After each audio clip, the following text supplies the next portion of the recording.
You are listening to the Smuggler's Galaxy podcast, my favorite podcast to listen to on long flights across the galaxy. This is the way. We're wanted men.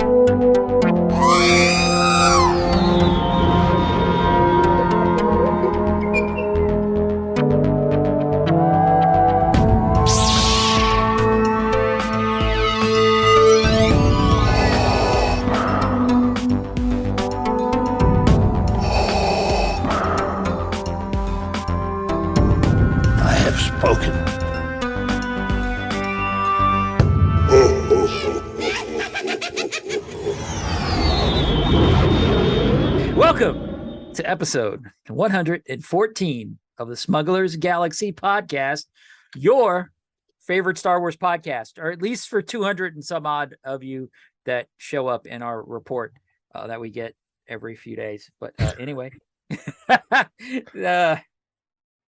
Jason, I'm Glenn, and with me as always is Jason. Hi. Jason, hi, Jason. How's it going? It's good. How's it going for you? Good.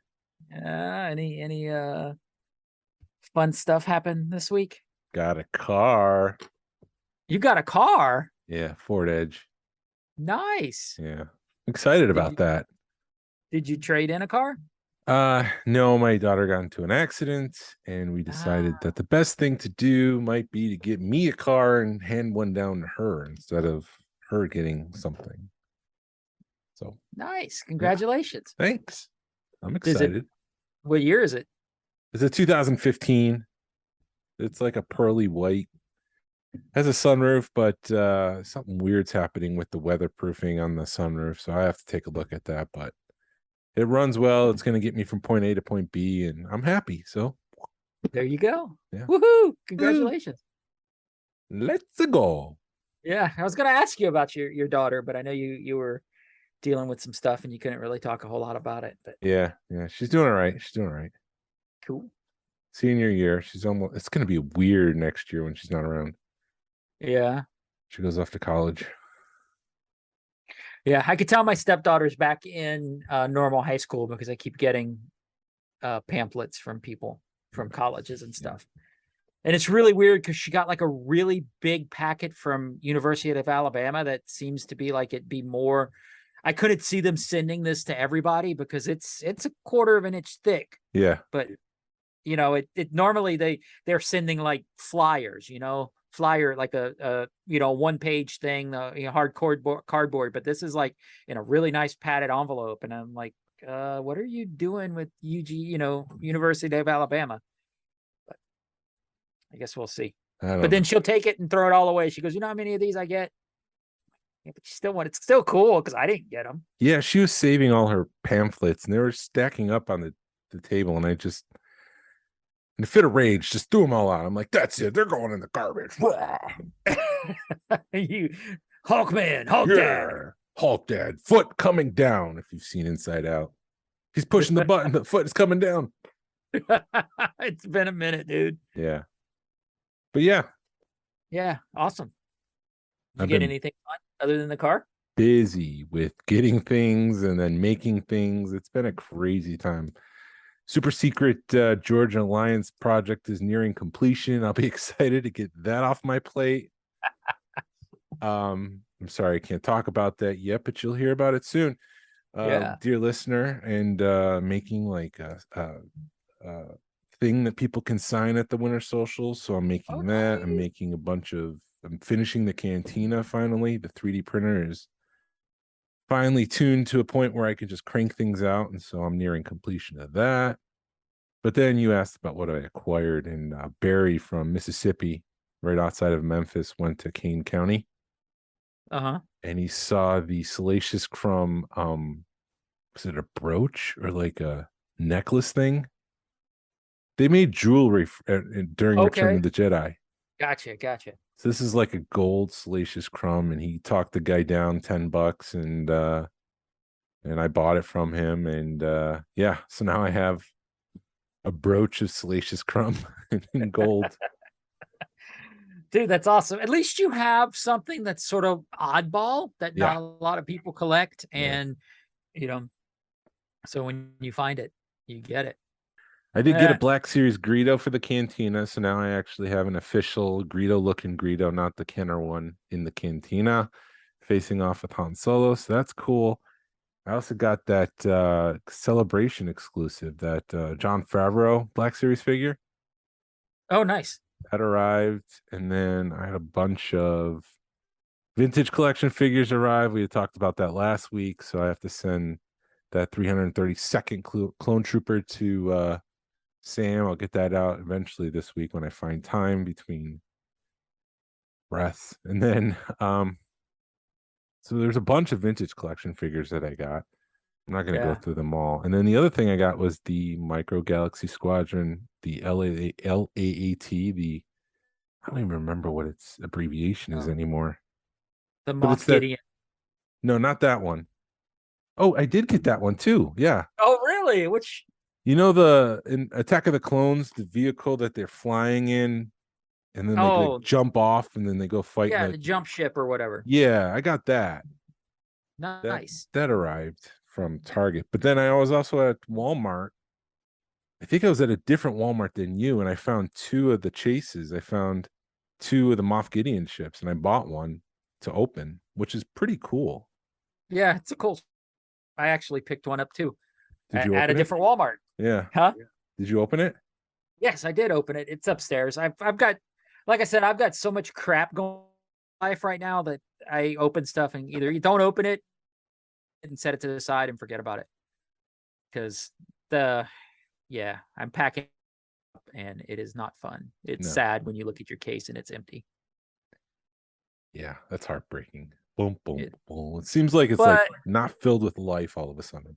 It does. I'm hoping I'm gonna pick up some, because I had some gray figure stands that I got years ago, and I'm gonna upgrade them to the clear ones from Ian.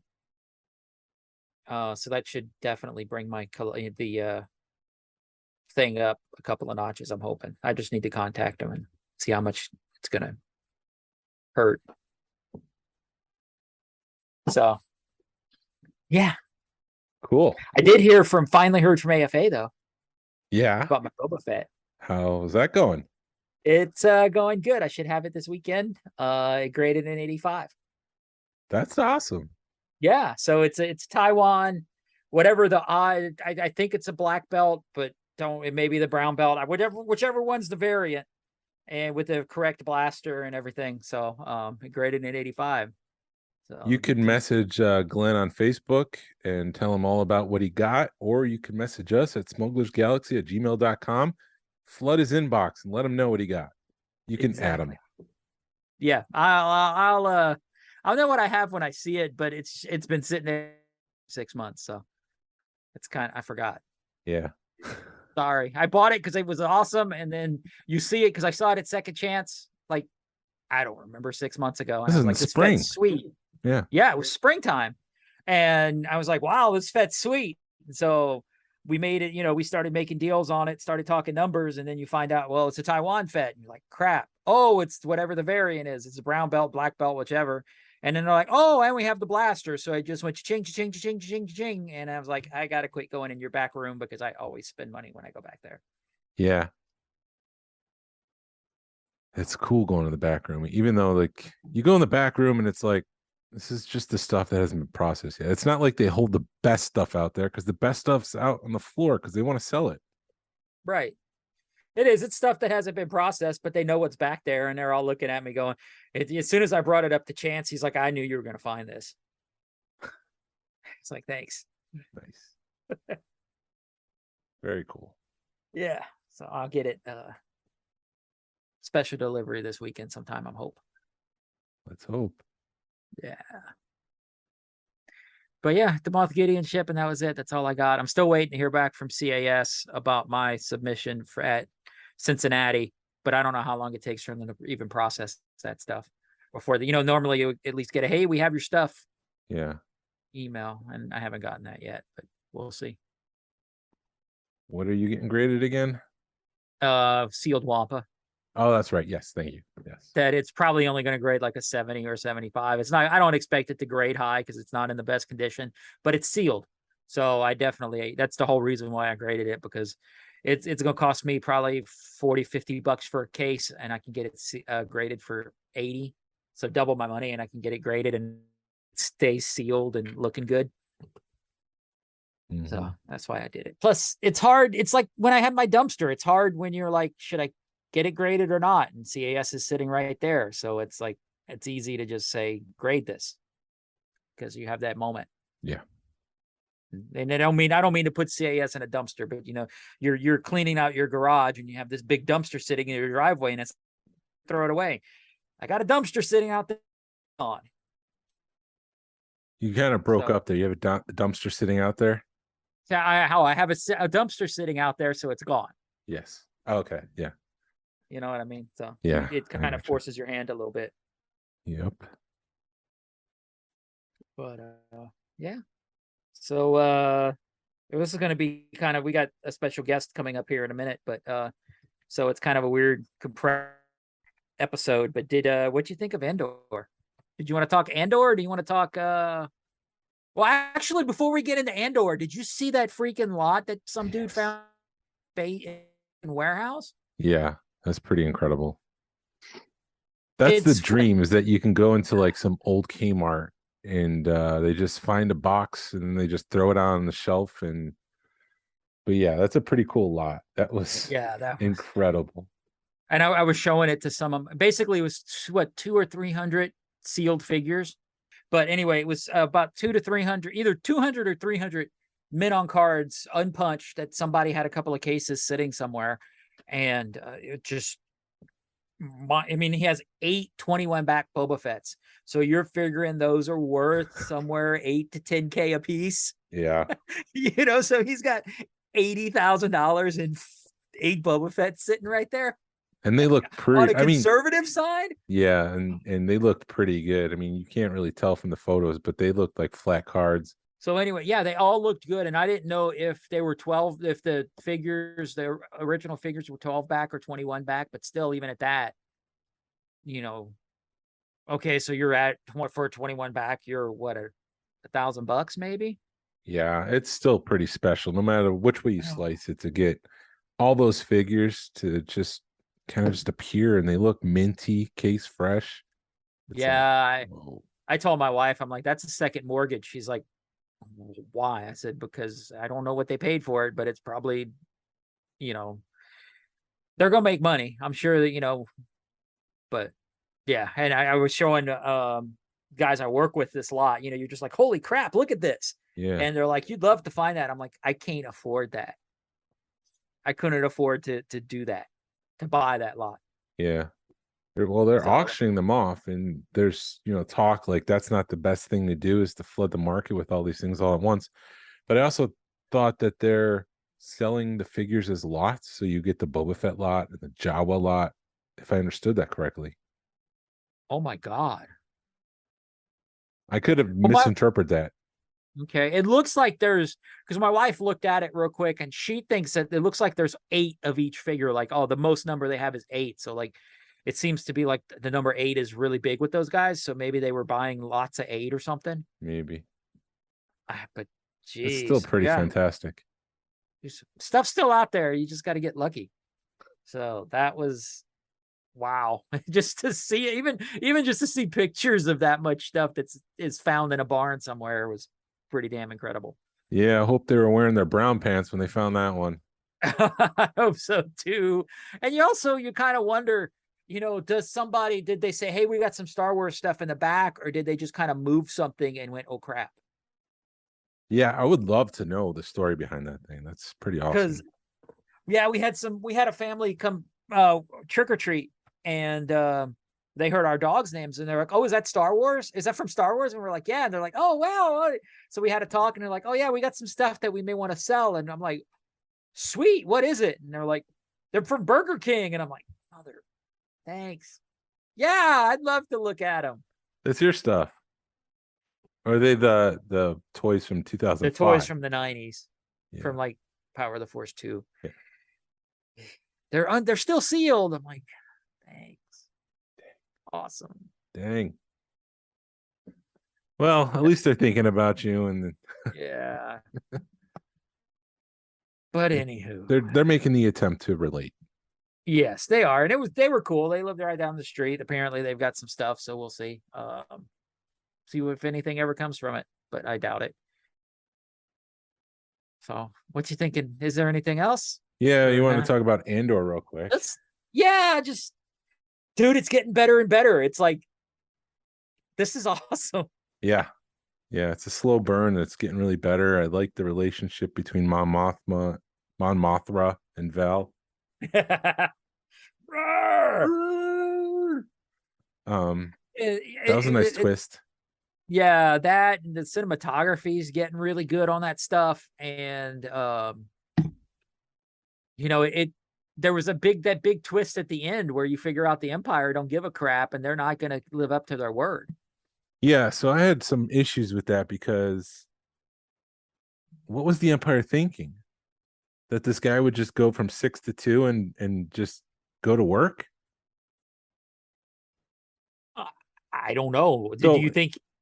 So, real quick, spoilers. You might want to skip ahead 2 minutes, 3 minutes, whatever. But a prisoner served their time on level 6, and instead of releasing them into the universe, they just dropped them on level 2 of the prison.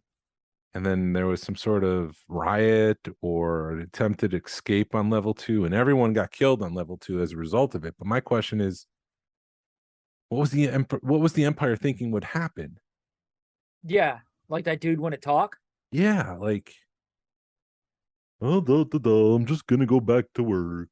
This is my Right. life now. No, it's gonna be rioting.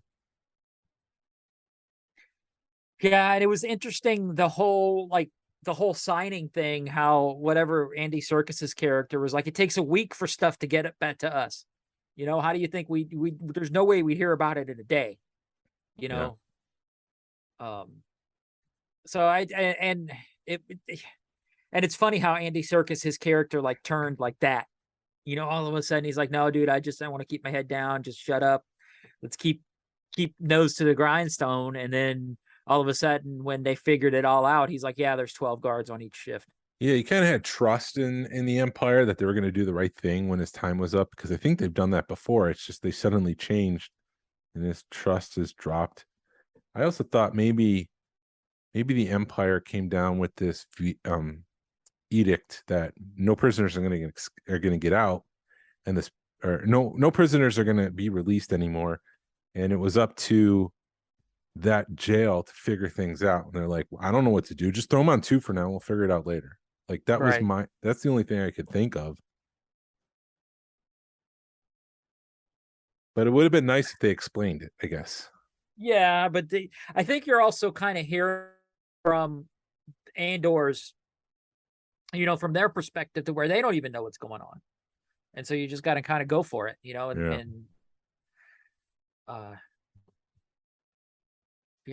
take the, go with what's known. What else? I mean, they had the Mon, because I kept calling her Mon, and I keep wanting to call her Mothra, and it's not right, I know. But yeah, it was fun seeing her. Oh, your cousin's here, and then it's the girl from the rebellion, and then they find out that, oh yeah, what the hell are you doing? You should be a spoiled rich girl, and they don't didn't like the fact that Lutherans got them both working it, and one of them's working the background, and one of them's in the middle of it. Yeah. And I don't know. I don't either. But I gotta say one thing. The one thing that bugs me, the most of everything, it's working with hard hand tools barefoot, heavy tools and stuff barefoot. It's like, how come nobody breaks a toe? Or, well, yeah, I don't think OSHA of the Star Wars Galactic Universe really cares what's going on in that prison. No, the Empire's like, F you. Yeah, and I don't think the Empire would care if a giant piece of metal suddenly broke the toes of some prisoner. They're like, whatever, kill him, move on. Yeah, move along. They're not. But yeah, it's like if OSHA shows up and you gets cited for 3 violations, the Empire's just going to kill OSHA. Who are you? Why are you here? I guess you're taking his place, Mr. OSHA man. or Mrs. Yeah. Ocean Woman. Hey there, Mr. Ocean Man. What you Yeah. doing? Excuse me, you don't have the rules posted where employees can see it in this prison? Throw them overboard. I'm curious. Something's going because you could tell like Andor's talking to that one prisoner, and they're starting to figure things out. And then what is he cutting into? Is that his cell that he's cutting that hole in, or is it like the public bathroom that he's cutting that wire or whatever? Well, his plan changed. That was initially his plan, but now he's got some other plan that he developed, right? Maybe. Yeah. I guess Well, we'll what have to was he find gonna- out. Yeah. Well, you see that he's working on a plan to get out of there. Maybe to cut power. Yeah, and you're discovering, oh yeah, that's right, because they did cut power for a minute. So maybe he's working with something with that. But you're also you can feel the net closing because they've got pictures of him and they're starting to figure out, well, he was clean shaven and all the guys that did this raid were clean shaven. So maybe they're, get that whole net thing's coming and, closing in on him, especially when she was using the fish analogy. Yeah. But they're also, what else was I? I think the cinematography on this is pretty incredible, man. I mean, and the story, just the whole, it's a nice slow burn, man. Yeah. And then all of a sudden you get the payoff. It's getting better. Yeah. So what do we got? 3 or 4 episodes left? Was that 9? So 3 episodes left, of this season. Wow. So hopefully the next 3 will kind of fly and we'll figure out what happens or at least what the plan is. I don't want a cliffhanger. I want it to kind of have some resolution to kind of start the next phase. If that makes sense. Yeah. No, I think they're going to leave it that way. Or if it's going to be a cliffhanger, it'll be a very small one. Like K2SO shows up or something. Do you think his sister's dead? I thought it might have been an interesting twist if his sister turns out to be that ISB agent, but I don't think that'll happen. Oh. Yeah. That'd be interesting. Like she's working that side to protect him and find him. No, not that she doesn't realize that that's him. But didn't she have dark hair? This woman is blonde. Yeah, Max is. I'm gonna admit him. Yeah.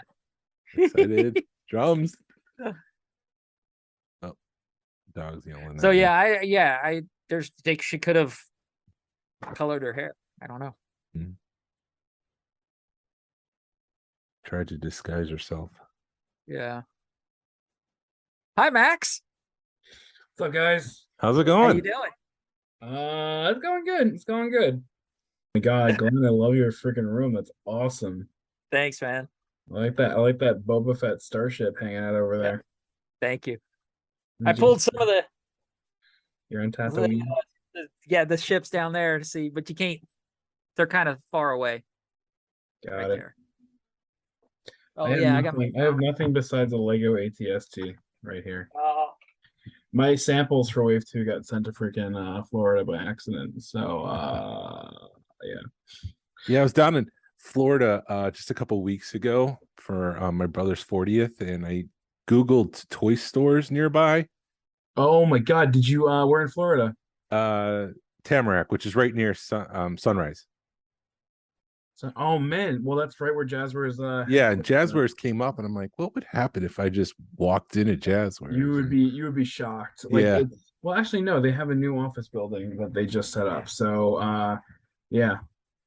Oh, that's right. You guys are the Georgia Collector Alliance. I'm sorry. I'm actually doing quite a few of these over the next few days just to hype up Wave 2. I couldn't remember who I was talking to today. It's all good. I saw you were, man. You were like all over the place because you did the one with the guy that does the IG, that page. You were with him. Either was it last night? I think what was last? No, yeah, Nostalgia Garden was last night, and then later this week, I had one guy who was like, "I'm very interested in the toy industry, and I don't have a podcast. I want to have a Zoom call with you." And I was like, "Okay." He goes, "This is a burner Facebook account." I'm like, prove I'm a real person. Here's my LinkedIn profile. I'm like, okay. That's weird. Okay. I was young. I was once young, and I would reach out to toy people like that. So sure, I'll give it a shot. But yeah, no, and next week is the Star Wars collector group from Facebook. They're awesome. The Micro Fleet. Yeah. And I think I have a few others. I don't remember. But I love talking Star Wars. I love talking Jazwares and all the fun stuff we do. So to set this up for the audience, we're talking to Max Lux from Jazwares. He's the brand manager. Yeah, I'm a senior brand manager. Senior I can't brand believe manager. I just did the title check. Yeah, but yeah, senior brand manager for Star Wars and Halo. Recently Halo, and then of course other stuff in the future as well. That's awesome. Yeah. Awesome. Well, thank So you. wait, where are you guys located in Georgia? We're kind of 10 minutes apart from each other in Kennesaw, which is what, 20, 30 minutes north of Atlanta? Yeah. That's cool. Yeah. I've been to Georgia once, and that was driving through it on my way to Florida because I moved from New York. Well, I moved from New Jersey to Florida, from Florida to California, and from California back to Jersey. Wow. Love Jersey. No, yeah, but if you were in Florida, oh my God, dude, there is Tate's Comics. That's the one you have to go to. Yep. That's where we ended up going. Yeah. Whew. Phenomenal. Talk Incredible. about a Star Wars selection, right? Yeah. Man. Yeah. I lost That's my in family in that shop because I was just looking at all the Star Wars stuff. That's Fort Lauderdale, right? That's yeah, it's Yeah. around, it's Yeah. like kind of like in the middle though. Like you kind of have to like go in from the coast quite a bit to get there. I love living in Florida. Like not only is the Jazwares home office there, but the best ramen I've ever had in my life was at Ramen Lab in Boca. I went back to host a sales summit there, and I drove like an hour and 30 minutes out of my way just to get ramen at that one place. It's unbelievable. Wow. Yeah. I guess I'll have to check that out next time I'm down there. When I lived in Florida, I originally lived there alone. I was gonna test it out, and my wife was gonna drive down and live with me there. After we had kind of made up our minds about living in Florida versus Jersey versus somewhere else. And when I was living alone there, what I would do on the weekends is I would literally wake up, I'd go to the gym, I would drive for lunch to I'd make the same thing for breakfast every day. I would drive to get ramen. There was a Target on the way, so I'd hunt stuff at Target, and then I'd go to Dairy Queen on the way back and get a Blizzard, and then I'd watch like My Hero Academia while eating the Blizzard. That was what I did like every weekend. It was the greatest thing of all time. That's awesome. Yeah, I used to live in Miami Lakes, maybe about 20, 30 years ago. I'm losing track of time, and we'd go up to Pembroke Pines and hit Toys R Us and the Target up there. I remember getting a lot of my episode 3 stuff there, and I did Midnight Madness at that episode 1 Toys R Us. Oh wow, really? Yeah.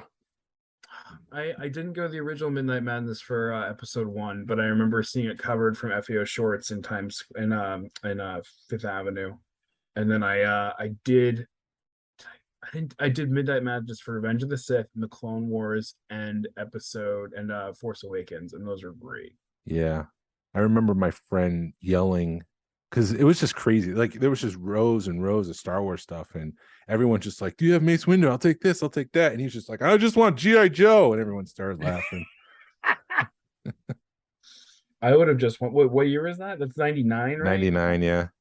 G.I. Joe then is burn. Oh Yeah, man. yeah. If it was oh my God, what year is that? It's 2010 through 2017. I would have been all over that. Oh God. Yeah.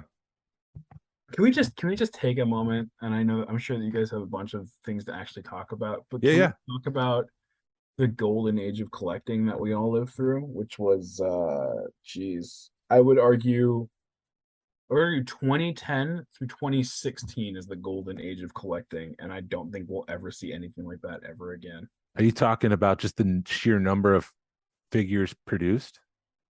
I think it's a multitude of things, right? So I mean, that's when Hasbro starts the vintage collection is 2010, right? Mm-hmm. 2010, 2011. Yeah, it's definitely 2010. 2010 to 2012-ish. Hasbro is doing G.I. Joe. Hasbro for Transformers is doing the end of the second movie stuff, if I remember correctly, and then they did Hunt for the Decepticons, and they did all this other stuff that was like kind of outside the box, but the glut and the huge amount of product at retail was staggering. Yeah. You had Toys R Us, Target, and Walmart all competing for the same toy space. This is just pre-Amazon, right? Yep. And so the glut of product is going to physical retail shelves, and depending on where you live, that means there was a massive amount of overstock. It was real clearance for probably the last time in our generation on anything, including Lego. The amount of Lego I bought for pennies on a dollar in like the mid 2010s, like you would go into Target and there'd be just rows of stuff all on clearance. And then also the like the kind of emergence of Marshalls and TJ Maxx and Ross as a place to kind of find this stuff. But then also you get vintage collection, you get the G.I. Joe stuff where they did the 25th anniversary. Do you guys remember 25th anniversary? Do you remember when that came out at Target? Like, oh God. No, I'll be honest. I have blinders on. I just see Star Wars. Oh man, well, you got a Hiss tank, right? You got an actual Hiss tank. Yeah. You got a 3 3/4 inch figure for $10, 10 American dollars for those first ships. That's insane. Yeah. Right. You're not going to see that anytime soon. No, you're not. Like, it's crazy. But yeah, that was the golden age of collecting to me. I remember my biggest regret story is I worked in New York. I worked at Marvel Comics in like the 2000s, and I going home from work one day, and there was a Toys R Us Express in Penn Station. And so you'd go in the mall in Penn Station. I usually do a lap around, check out Hallmark for the ornaments, check out Toys R Us Express, and then I'd go home. And I go in there, and they had the AT-AT, the big AT-AT, like the brand new Tool Amazing Incredible one for $25 a piece.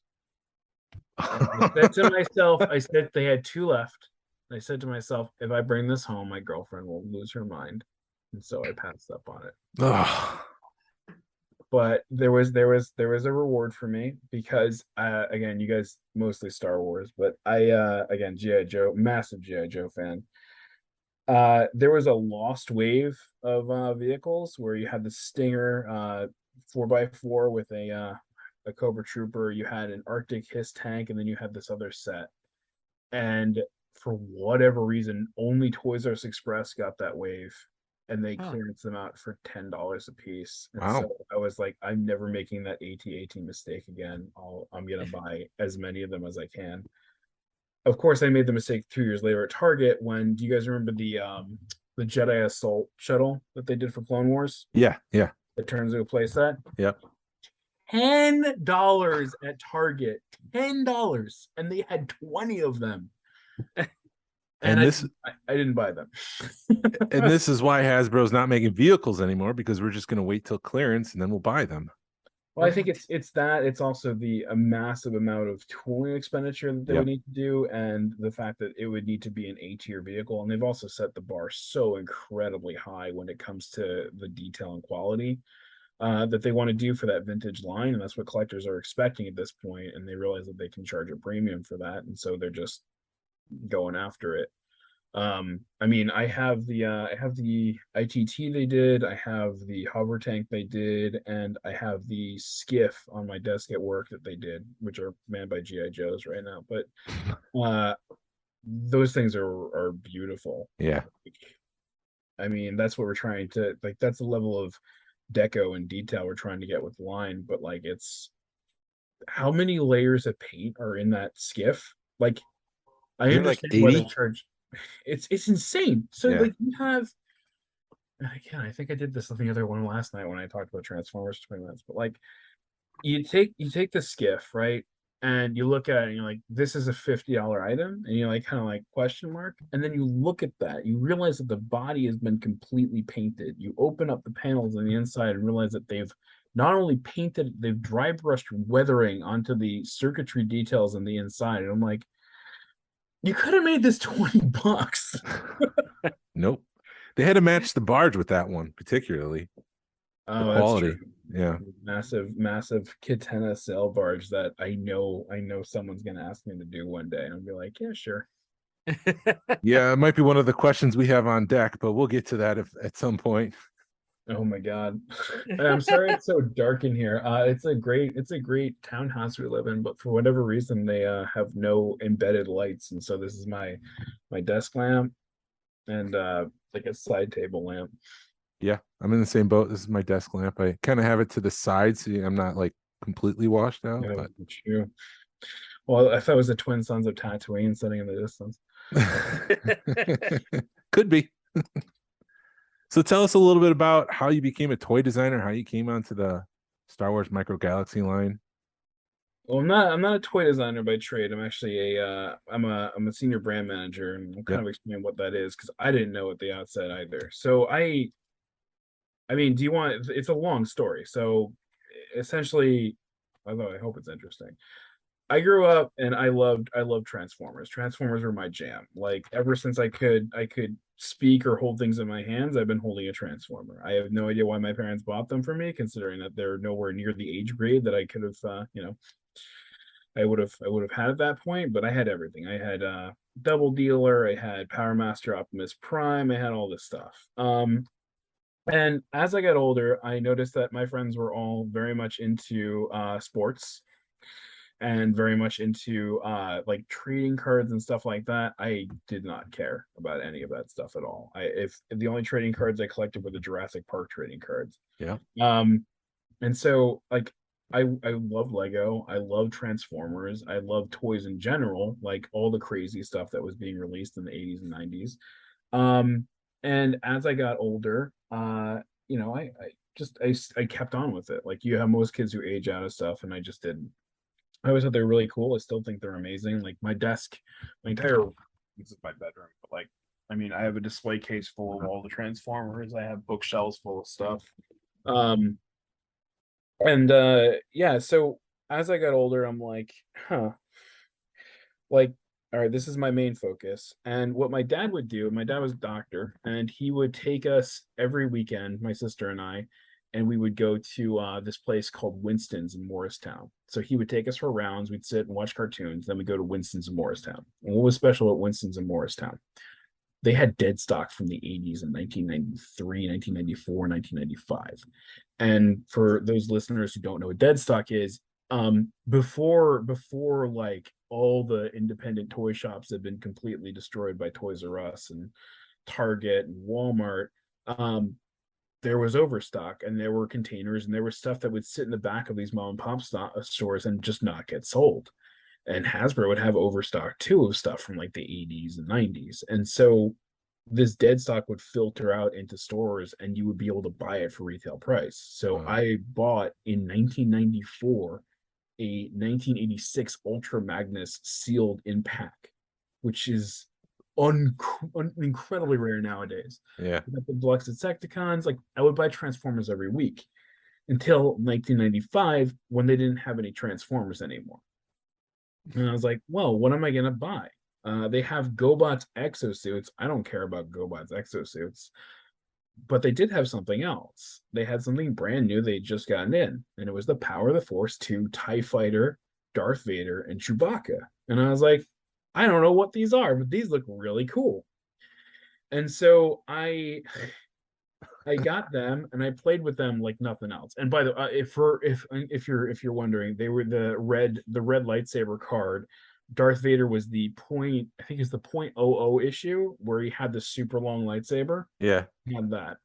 And super buff, and yes, what's up, bro? Super buff. You're gonna Super at me, buff. bro? One of the things I was able to get when I was in California, actually, is interesting, is I got a bunch of Lee's Action Figure Digest and Toy Review, if you remember those magazines from the 90s. I have the one that shows the Toy Fair prototype for the original Luke Skywalker. Wow. Which I think is just amazing. So pretty cool. I don't know anything about Star Wars. So like literally later that year, my parents are having a Christmas party. And as when you're a kid, and you go to a Christmas party, and I'm like 10 years old. I'm like, I don't want to talk to these people. So I go up to their room where all the coats are on the bed or whatever, and I start watching TV, flipping through channels, and I see the freaking Rancor scene from Return of the Jedi. I have no idea what this is. I have no idea what's going on, but it's the coolest thing that I have ever seen in my entire life. And I was like, I remember asking my dad and kind of giving him a description. He goes, "Yeah, it's probably Star Wars. Your mom and I still on our first date together." And I was like, oh my God, I want to learn everything about Star Wars. So oh God, let's see. I got the book From Concept to Screen to Collectible, which for all you readers out there who can eBay it, it's a fantastic book. I took mine on one of the podcasts I did, and I destroyed the spine, so I'm not gonna do it again. That's Steven Sansweet. Yep. Yep. I believe it is. I Yeah. believe. So it definitely is Steve Sansweet. So I was like, this is amazing. But it's the 90s, so Star Wars is coming back into vogue again. I remember always dreaming about finding like vintage carded figures back in the day. And so I get sick. I get like a cold, and my mom is like, "Hey, I'm gonna go to the bookstore." Remember bookstores? I think it was Walden Books. Yeah. So she goes, "Do you want anything?" I want anything with Star Wars. And she goes, "Okay." So she goes and she gets me a magazine, and I'm like, "Who the hell is this? Captain America and Batman? I don't know. What is this?" It was a Wizard magazine that was polybagged with a Star Wars poster, and so she saw Star Wars and bought it for me. That got me into comic books, and so I read Wizard magazine religiously, Toy Fair magazine religiously, every month, and I learned more and more about comics. And so when I graduated college with a English degree and a film studies degree, which for any of you younger listeners out there, don't do that. Get a business degree, for God's sake. Never get an English degree. They're like, "Oh, you can use it for anything." Yeah. Yeah, I have an English degree, so I know what you're talking about. Get a marketing degree. Yeah. Go to engineering, kids. Oh my God, 100%. My wife is hysterical. My wife is Persian. She's from Iran. She came here. She has her doctorate in civil engineering. Wow. And when she found that my parents let me go to a liberal arts school and get an English major, she's like, "That was incredibly irresponsible of your parents." In Iran, we don't have the choice to go to a English or an arts program. It is engineering and engineering only. I'm like, Yeah. and we have a young son, and she's like, "He is going to be an engineer." Like, yeah, he is. Yep. Don't worry. He might be Yeah, my daughter wants to be an artist, and I'm like, "Well, you got the math skills. Why don't we consider engineering?" Engineering is a type of art. Yeah, Right. you need creativity, so try that. So I graduate, and I don't know what to do. And the first one I send out my resume to Hasbro for a copywriting position. And again, I don't know how old you guys are, but like, Jesus, like the first resume you sent out, like post grad. No, it's not going anywhere. I have no Right. experience, no internships, and I have an English degree. Will you hire me to be your copywriter for Transformers? Spoiler, no, they didn't. No. So I knew, because I was so into comics, and because, thank God, I knew somebody who knew somebody who knew somebody who knew Rick Veitch, who's a famous comic author and artist. He wrote like an acclaimed run on Swamp Thing back in the day. We will get an interview with Marvel Comics, and I ended up interviewing with them 6 times. Oh. Wow. And I worked on their brand assurance team for about 6 years. And what that means is I would, from a legal capacity, I would approve and review everything for toys and games, collectibles, action figures, video games. At one point, they wanted me to move out to LA to help with the video game team, but all that fun stuff. And that meant I get to say everything super early and like in the flesh. Yeah. And the other cool part is that Jesse Falcon and Damon Nee, who are 2 legendary people from Toy Biz who are now at Disney and Mattel respectively, I got to meet them. And I was the only person in the entire company who geeked out about them because I knew about them from seeing their interviews in Toy Fair magazine, along with Joanne McLaughlin, who's she's super high up at Disney now too. So yeah, it just I got into that. So Jesse was really nice to me. He would always call me Hercules, and he still does whenever we run into each other. And he's like, hey, do you want to go to this Hasbro pre-Toy Fair party? I go, yeah, definitely. So we take a cab downtown to go to this preview party, at which I got super drunk on these My Little Pony themed drinks, and I talked to the My Little Pony brand manager about bronies. And I said, I asked, oh man, I can't remember what was in that drink, but it tasted like you were drinking a pink fluffy cloud of lemonade. So I am like, Jesse, I want to do what you do. How do I do that? And he goes, you need to be a brand manager. I'm like, how do I become a brand manager? And he's like, you need to get your MBA. And I go, oh, damn it. So I went and I applied to school and I got my MBA. I did accelerated part-time for 3 years, or no, for 2.5 years, which meant that I woke up at 6 every morning to take the train in from Jersey to Marble. At 5 o'clock, I would ride a city bike downtown 20 blocks to 13th Street, I think, to go to CUNY. I would be in class until 10 o'clock at night. I'd stay in the library until 11 o'clock at night doing homework, and then I would take the train back home, make it into bed by about 1 a.m. Wow. To do it all over again, right? Yeah, Jesus. During that time, I saw my first dead body. I got hit by a car. Oh, wow. And I got married. So it was New York, the city that never sleeps. Oh God, I will never. By the way, I get hit by a car. The very first thing somebody tells me as I'm screaming at this driver is, "Hey, I know that happened to you, and that's pretty bad, but just there's no reason to yell about it." No reason at all. My wife, upon learning that this had happened to me, drove into the city and bought me a Godiva milkshake from the Godiva store. Yeah, so I eventually was like, all right, cool. I have what I need to be a brand manager now. I have an MBA, which again, spoiler for you younger fans out there or younger listeners, you really don't need an MBA. You just need to learn to network better. And it really did spike me. By the way, what I also did at Marvel, which I glossed over, is I also did this thing called the facility and merchandise authorization. So what that means is every single factory used by any single Marvel licensee to produce Marvel product needs to live up to the standards of the Walt Disney Company from a compliance perspective. Mhm. So meaning that they don't use child labor, that they're safe, they treat the workers well, etc. So if you can imagine how many licensees Marvel has worldwide, Yeah, and how many factories they use, a pretty busy job, huh? Every single one of them passed my desk. Wow. I didn't take a day off for like 4 years at one point. Wow. Yeah. But anyway, so I started calling people, and I was able to get in touch with this amazing guy, Judd, who was the owner of this company called Zag Toys, a small collectible toy company in Orangeburg, New York. Ironically, literally like it's like 4 miles away from where the Toy Fair and Wizard offices were back in the day. Yeah. And I kind of cut my teeth with them as a brand manager. And it was through that that Jazwares came along, purchased Zag Toys, and allowed me to stay on as a brand manager. They eventually moved me out to Florida.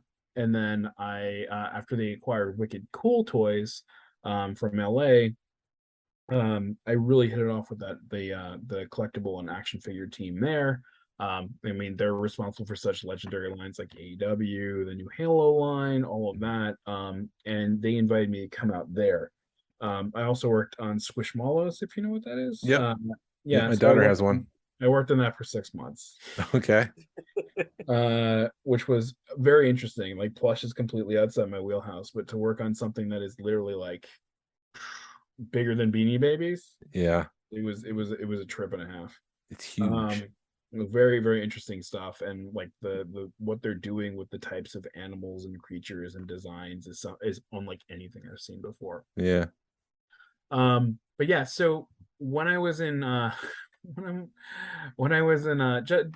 Judd is just, he's always been a great mentor, and he's just always looked out for me, and he's also he's given me so many opportunities, so I can't thank him enough. But I'm in Florida, and he calls me up one day and he goes, Max, do you know anything about Star Wars? And I go, if I know anything about Star Wars. Come on, Judd. By the way, at Zag Toys, I worked on the lines Domes, Zoteki. I don't know if you guys go to Target, but you might have seen some ducks, like rubber ducks that were $1 that were cosplaying as Disney characters. I did those. No. No, yeah, we sold millions and millions of pieces of them. They're amazing. But they're $1 each. I wanted to call them $1 ducks. We instead ended up calling them ducks with a Z at the end, which is cool. And yeah, so Judd's like, do you know anything about Star Wars? I go, do I know anything about Star Wars? So I sit in on the pitch or the meeting, and I help them develop a pitch for this line. I kind of took my leanings or learnings from what I had collected in the past. I've been a massive Micro Machines collector back in the day, a massive Action Fleet collector, and obviously a big Hasbro collector. And so I was like, what would be the ideal Star Wars vehicle line? A line that's vehicle first in every way. And we built Micro Galaxy Squadron. And as I was driving across the country, relocated to California, that's when we actually did the pitch to Lucasfilm. Our tire went flat in New Mexico. So the really nice conference center that I had booked to actually I can't remember where in Arizona it was, but we ended up stopping in Phoenix after a lovely man named Bubba from Bubba's Tire and Auto repaired my car in this tiny little New Mexico podunk town that had a Denny's as their only branded establishment. Yummy. And yeah, I was able to make it just in time for the pitch, and thankfully we won it, and we've been working on it ever since. Very thankful, because I love this line. This is a pretty cool line. Yeah, honestly, the amount of love that we've gotten from this is just phenomenal, and we're so humbled by all the fans who have really kind of, I use the term glommed on, but I think have really gravitated toward, that's a better term. Yeah, have really gravitated towards it. Like, it's so exciting to see the kind of homegrown fan communities pop up. The fact that we have Facebook and Instagram pages that are dedicated to this brand from the outset is humbling, and is just a testament to how much the fans kind of understand what a labor of love this is for everybody on the team. So the only thing that I need to mention at the outset is that we have one of the most killer design teams in the entire industry working on this line. One of the gentlemen who started working on the line, his name is Tyrone. Ty worked for Kenner back in the day in Cincinnati. Ty sculpted the villains from the Centurions. Ty drew the Beast Wars eye.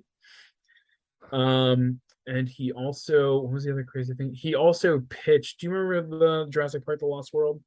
Yes. Yeah. So that sequence where there's like all those vehicles chasing the dinosaurs. Yep. Yeah, that wasn't in the original script. Ty came in, pitched it as a toyetic idea to Steven Spielberg while they're working on the line, and Steven Spielberg was like, "Yeah, we need to write this into the movie."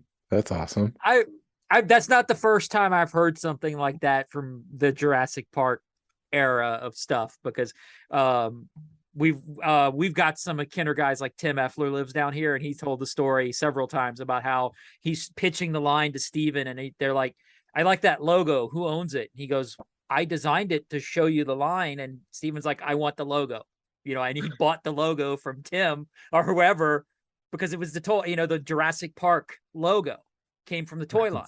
Dang. So it's crazy stuff. Yeah. Crazy. That's just a crazy story. What was the other weird thing? And of course, the other team members, Dion Gihoon over Columbus Day weekend, he actually built a half-scale version of a Star Destroyer in our scale out of plywood, just to show it to us and just for fun. So how big would that be? Oh my God, how big was it? It was 3 feet long, 4 feet long. Wow. Wow.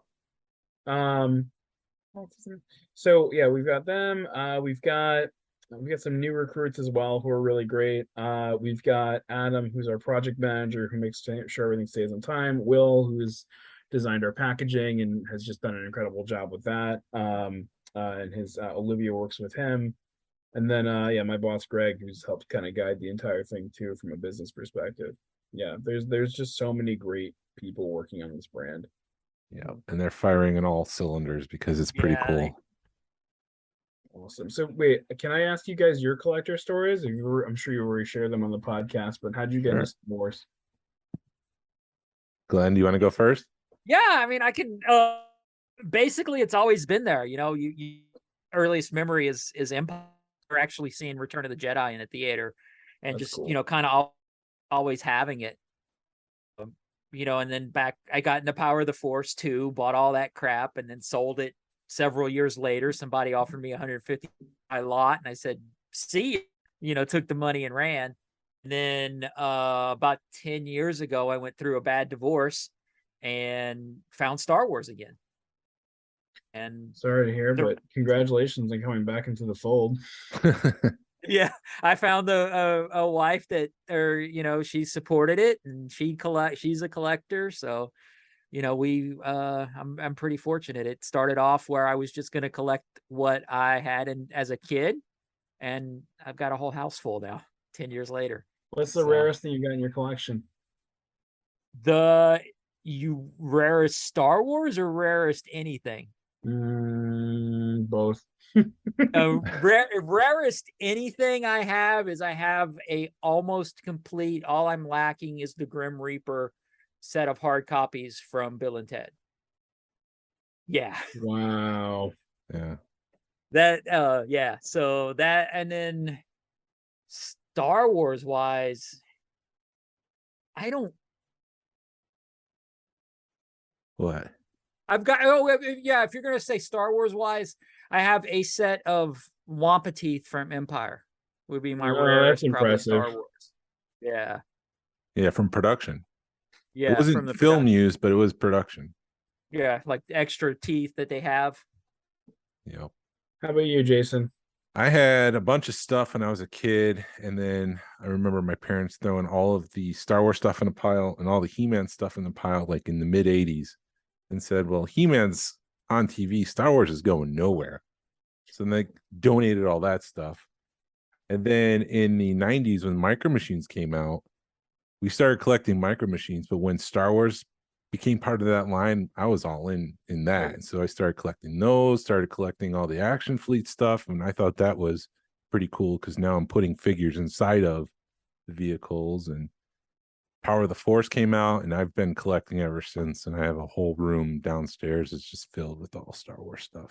I have when I was in California, I didn't really enjoy California that much, to be transparent. The Celebration? No, just when I was in California living. Oh, okay. Celebration was amazing. Yeah. Just California, the state. What I did was there's a big OfferUp community there, and so I went on OfferUp and I was able to source every single, with the exception of the Battle Droid head, every single one of the transforming head playsets. Yeah. That they did for Star Wars. Obviously, I'll never own the Alien or Predator ones, but yeah. Yeah, that's awesome. That's awesome. So what's the rarest item in your collection, Jason? I have a hard copy of Salacious Crumb, the Kenner version. That's cool. Yeah, that's my guy. I love Tell Evil them what Kermit. else you have. What else you have? Yeah, I have a bunch of pre-production Micro Machines, Star Wars stuff, and Action Fleet stuff. And wow, it just picked up. Earl McCarthy did a lot of the sketch drawings for the. He did reference drawings for the Micro Machine line, and he would draw like an Imperial officer, and then he would give it to the sculptors so they have something to work with. So I got a couple of those recently. And the biggest piece you have. Come on, I know. Do you? What's the red? The Imperial Guard. Oh, I have a hard copy. That's right. I have a hard copy of the Imperial Guard transforming playset. What? Yeah. How the heck did you find that? I know a guy who knows a guy. I wanted you to share that so you could understand. Forgot. This guy's serious about the micro collection stuff, micro machine stuff. He loves it. He's got an insane collection of micro stuff. That's amazing, man. That's amazing. You know what? I didn't realize it was rare until just recently. Do you guys remember Pizza Hut did a promo where they had the mini transforming head playsets that were polybagged? Yep. I didn't know that those are released on card too, and that they're insanely rare. Yeah, they are. There's a 4-LOM set. Yep. That's a tough one. Just found out about that today. Like, wow. And there's like a box set that sells for $300 to $500 of all of them. That? What's that? all like the later wave ones. Yeah. That's nuts. Yeah. I would love to have that. I had I got a bunch of them from Pizza Hut back in the day, but yeah, I've always been hunting down the rest of them. I got the first series box set, but like the second one's been elusive. Yep. It's a pretty cool line. I miss it. And so when I heard that you guys had Micro Machines, and I thought maybe you were bringing back Action Fleet, but this is something kind of different because it's all in scale. Yeah, we're roughly at a scale. We try to stick to I think it's 196 scale. But we do have to fudge things every so often just to make the things manufacturable and not be like a ridiculous length. Like the Millennium Falcon 2 scale at 196 would be about, I think it was like, because we made models, I think it would be like 4 to 5 inches longer, and that's not going to hit your price point. Okay. Wow. Yeah, someone was asking me about the Falcon in relation to Slave One, and they thought the Slave One was a little too big, but it seems like it's the Falcon that's a little smaller than. It's a little smaller. Wait, than thanks for stealing one of my questions, Jason. Go ahead, ask your question. No, he's talking. He's answering it. How do you figure out the scale? Like, do you work with Lucasfilm to say this is how big this ship should be? Yeah, we do work with Lucasfilm to ensure that things stick to our size classes. So we have our Scout class blinds, which are $5.99, our $12.99 light armor class, our $16.99 starfighter class, $20.99 starship class, and then assault class is everything above that. So we try to make sure that things fit within the same retail footprint and price point, but we do reference, I have formulas and stuff like that to make sure that we hit close to 196 scale. And we work with Lucasfilm on the official dimensions of the vehicles too. Okay. Cool. Yeah, and sometimes you need to fudge some stuff to make sure things fit. Okay. Yeah, because we had a friend that was just like that. The Slave One just looks off, and I'm like, I think it looks okay. You mean both at Starship? Yeah, it'll always be the Slave One to me. My favorite meme of probably the last year and a half was it's the scene from episode 1 of Anakin talking to Padme, and she goes, "You're a slave?" And he goes, "I'm a Boba Fett starship."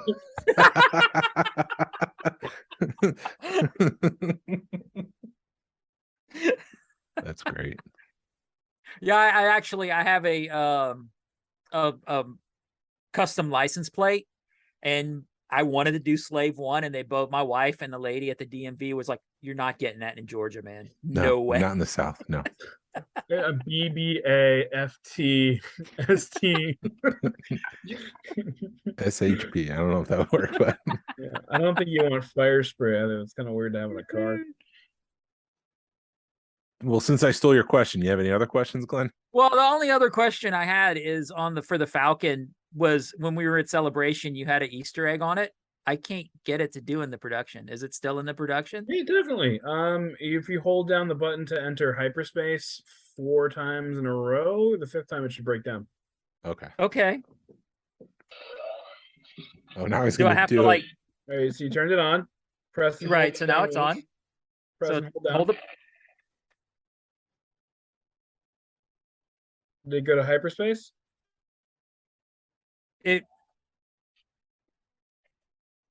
Yeah. Do you have a battery in Okay, it? do it again.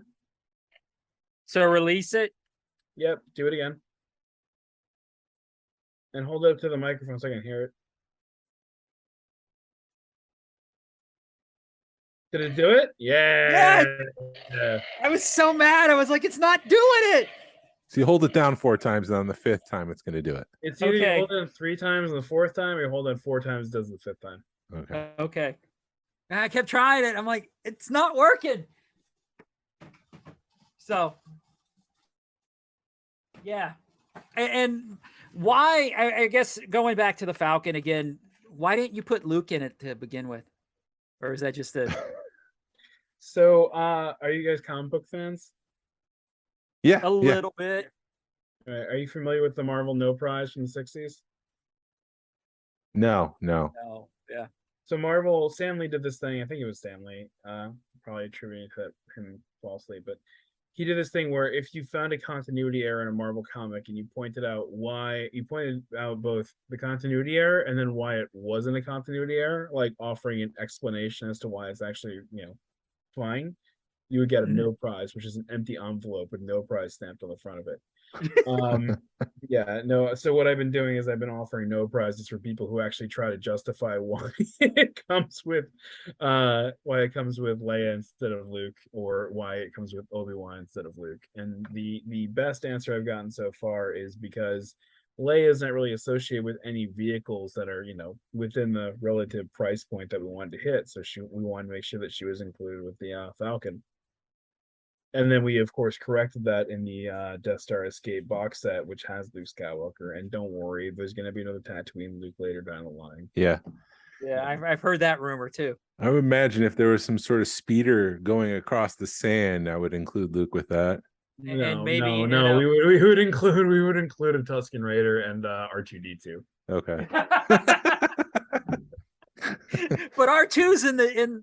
R2's in like 10 vehicles. I know that's the only thing. There's so many R2D2s. He's in I was going blind box because he's in the escape pod.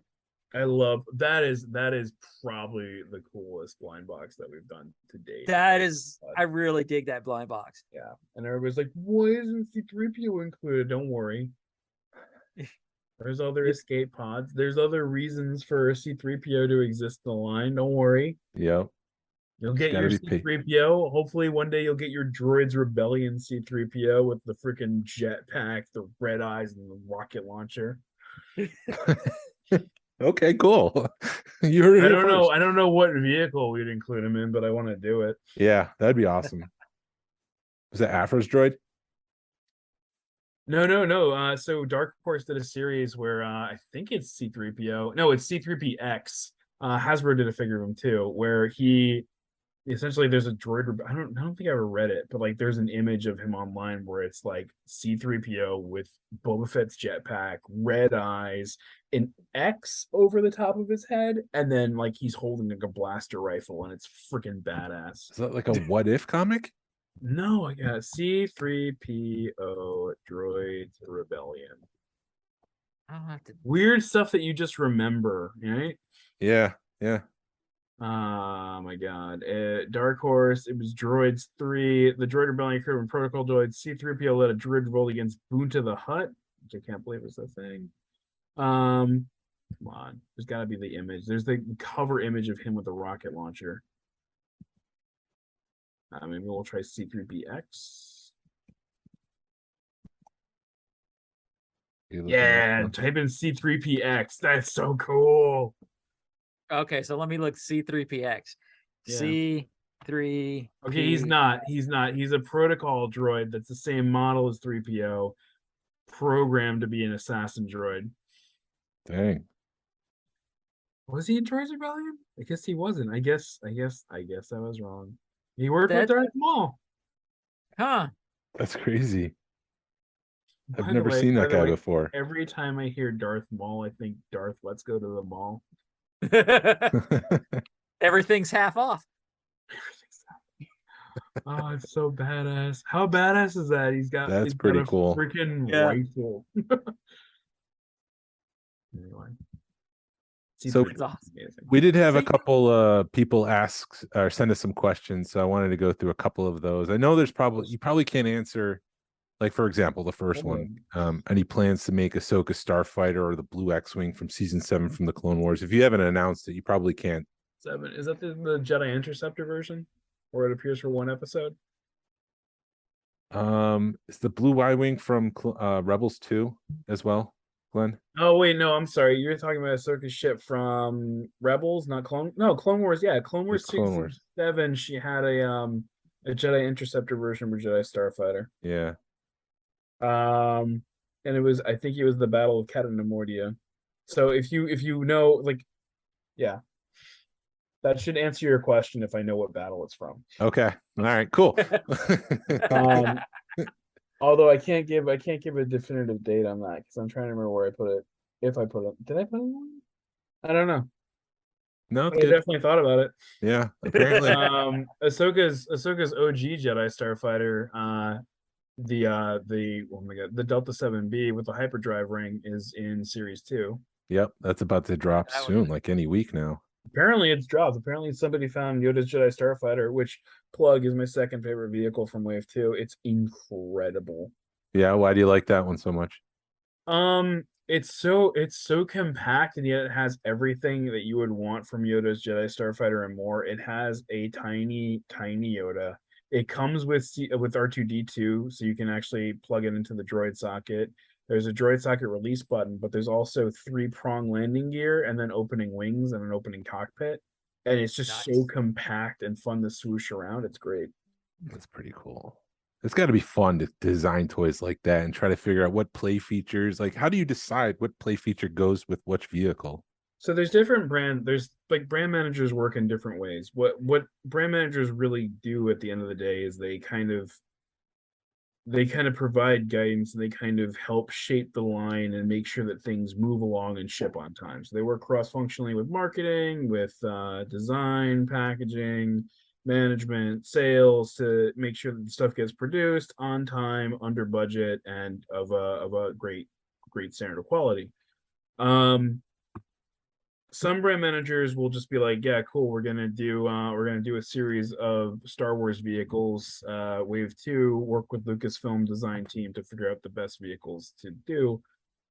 Because I'm such a Star Wars nut, and because I'm so passionate about this line, what I do is I work to determine the ships based on what's coming up in terms of content, anniversaries, etc. So, like, looking at when Phantom Menace's anniversary is going to be, Return of the Jedi's anniversary, all of that.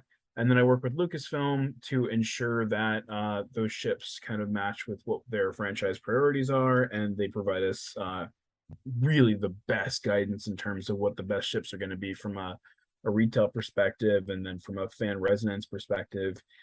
And then what I'll do is I'll send out kickoff emails that include all the information about the product, the characters that are going to be included, and then the action features that I'd love to see incorporated into the vehicles. And then the design team uses that as a jumping off point, and then it becomes a collaborative process of us working together to determine what's going to be best for the vehicles. Okay. Very cool. Yeah. Yeah. So it's very much a team effort. Yeah, because like the playability on the Razor Crest and the Falcon is insane for a little bitty ship. Well, Yeah. the fact that the design team worked in a speeder bay into the LAAT is just incredible. Like, I haven't opened that yet. I just got that today. Yeah, if you open the back hatch, there's a peg that's like the peg that is included with all the speeder bikes, where you can actually plug a BARC speeder into the back. Oh, wow. And swoosh it around and take it with you. Wow. I can't wait to dig into that.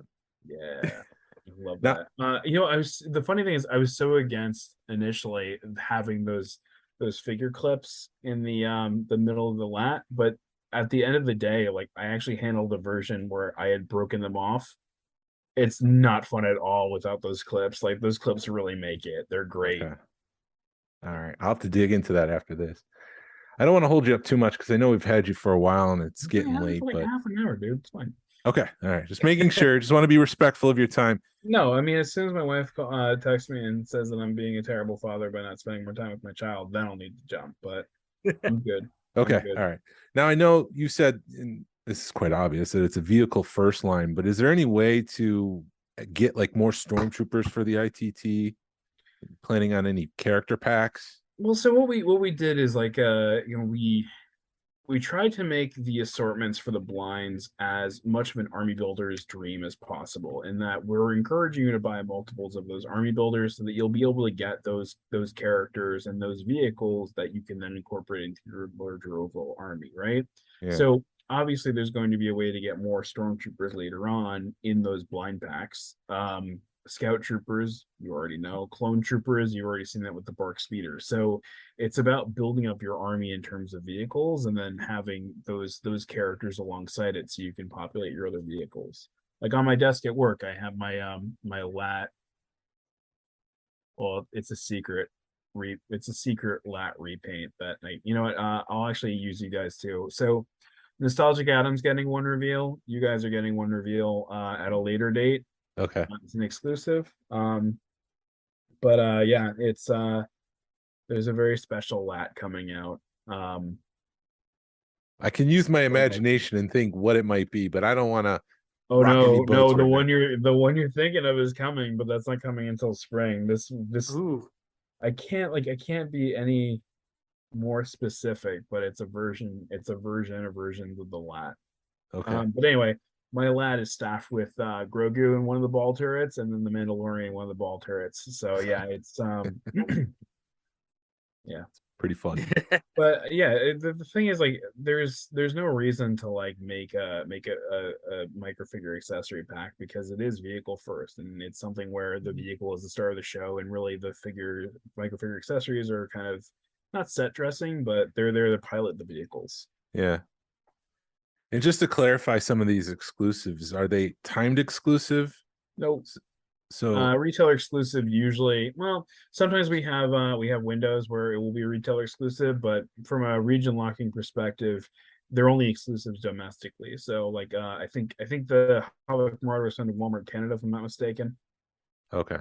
So yeah, it's a Target exclusive in the US. Okay. Cool. Just clarifying. Thank you. And it kicks ass, and it's beautiful, and I love it. And then I ordered that new pack. I can't remember which one is it. The Death Star Chase. Is that what it is? So With Trench Run? yes, thank you. Yeah, with the stands. Are you planning on putting Oh, any that's more? the evasive action set. Yeah. Are you planning on any more stands in the future, or packing them in with future vehicles? We'll usually include them in with future vehicles if the vehicle can't kind of stand on its own, just as a way for display purpose. Like the both at Starship can be posed in landing position. Mhm. But for some other, I'll call them exclusive items, I'm thinking of ways to incorporate a stand into just a single pack, but you'll need to wait for that one. Stand by. Yeah, the evasive action set was something special. We kind of tested the waters when it comes to the stands. So assuming that does well, then we'll keep doing stands, or we'll find a way to incorporate stands into the line overall. Awesome. Yeah. I have more questions. Glenn, do you have any? I don't want to just I'm monopolize just the time. what's been, I know I've seen some people like customizing stuff. What's been Love your it. favorite custom All right, work so that you've I'm seen? a bad guy, because somebody sent me one of the customs they did where they somehow kit bashed an ARF trooper helmet onto one of the clone bodies, and they sent me a fully washed and redecoed ATRT with a ARF trooper on it that was also fully washed and redecoed, and that thing is beautiful, and it's sitting on my desk at work, so I need to send them a very nice thank you letter. It's hard because there's some guy on the Facebook group who customizes and 3D prints wings and stuff like that, and I'm just always impressed by their work. Is that Kevin? Kevin Tanner? Yeah, I think so. That guy's Yeah. a genius. Super nice guy too.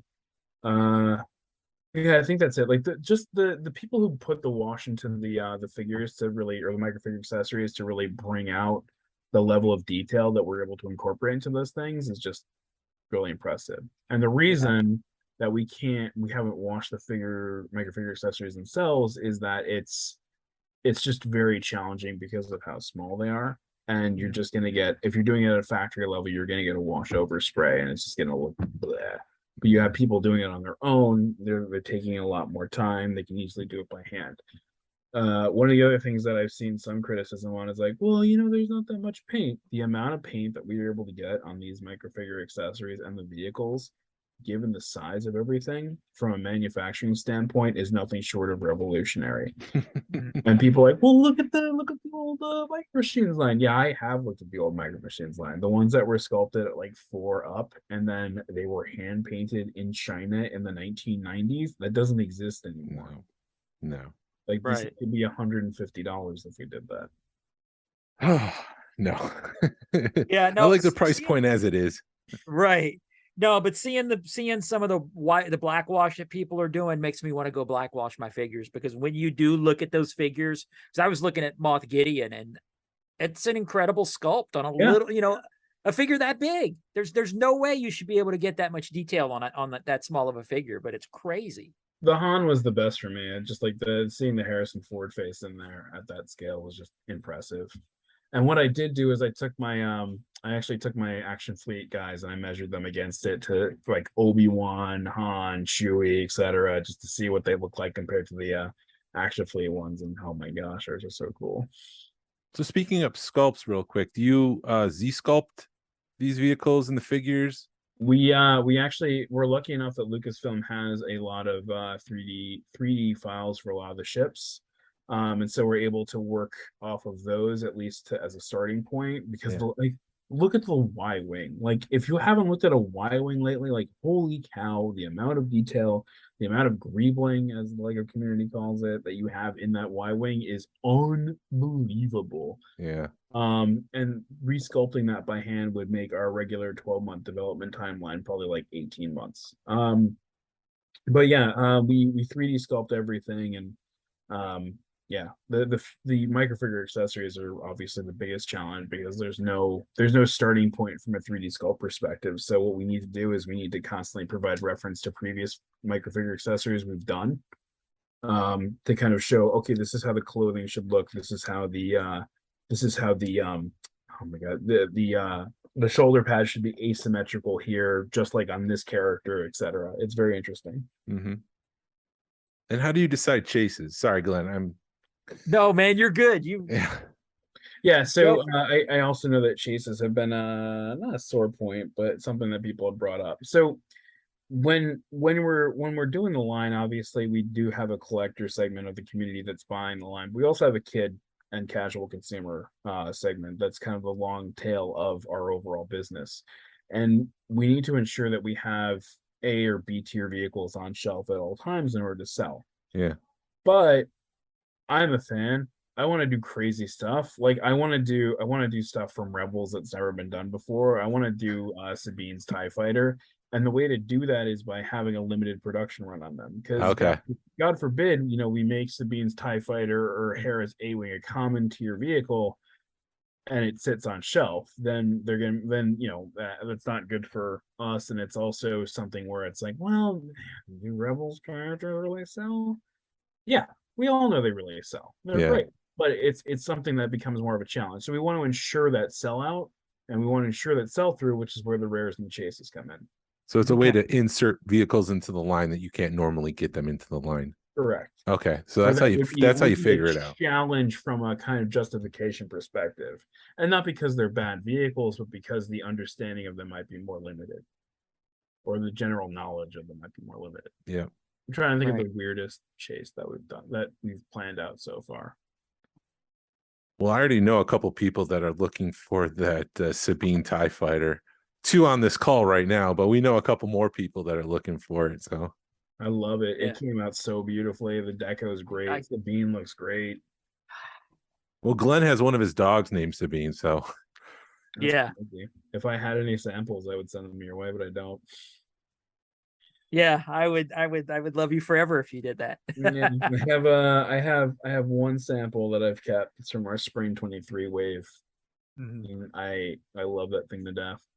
Cool. Yeah, that's a ship I've been waiting for a long time, and just to know that it's being released is pretty incredible. So yeah, I've put the word out, so I've got people looking for it that have said, if I ever find it, I'm shipping it to you. So I want to go to blind bags. Mm-hmm. Is there a way that you guys have worked on maybe making them less tamper proof or more tamper proof? Well, we did do essentially a full seal to it. Like we put large wafer stickers on the top and bottom of each box, which should be enough to make them more tamper proof. But yeah, I understand that people are cutting it, and that's something where I am talking that through with the team. Whether it's we do a different type of box, we glue it shut or something of that nature to make it more tamper evident. Okay. Mm-hmm. Yeah, because we just shocked people at retail who tried to open it in the store, but I don't think that's possible. It'd be too expensive to put the mechanism in the box. What about? I guess like Lego does the bags, right? Not anymore. Oh no, they don't do bags for their mystery figures. Well, no, the next wave is going to be boxed. Huh. Oh, reducing plastic. Yep. Oh. Also, enjoy your paper bags with Lego pieces too.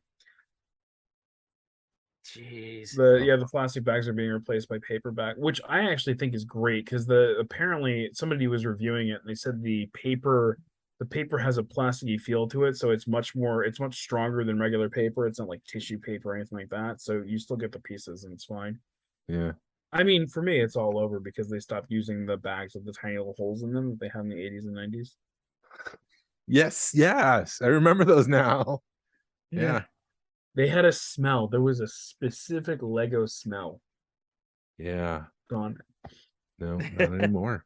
Yeah, like the Lego company is the largest manufacturer of tires in the entire world. Yep. Wow. Yeah. Okay, we're winding down. Any plans for Cloud Car?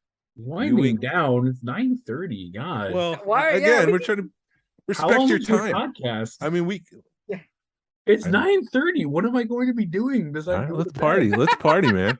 I'm Let's party. 38 years old and have a child. I don't party anymore. Yeah.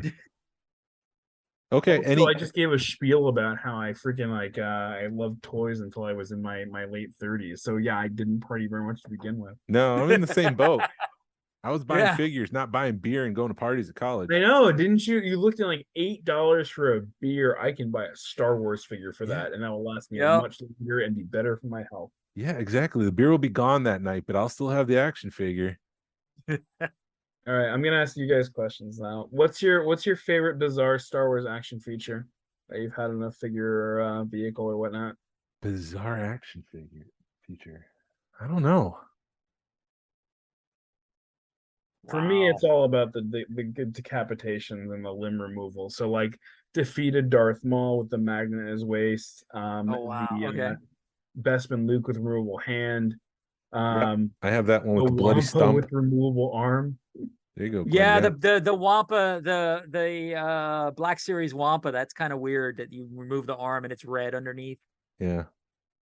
Somebody, Going back to Action Fleet, unless you want to talk the Tatooine Action Fleet set. They have the Uncle Ben and Aunt.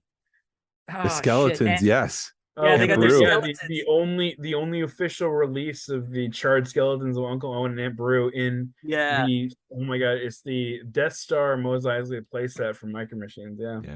Yeah. Some phenomenal engineering in that piece too. Right. I was always disappointed in that one when I was a kid because I had it and I was like, wow, it's the Death Star. It opens up into a thoroughfare of Tatooine. Not really sure how to play with this. Yeah. Like Tatooine-based vehicles. Yeah.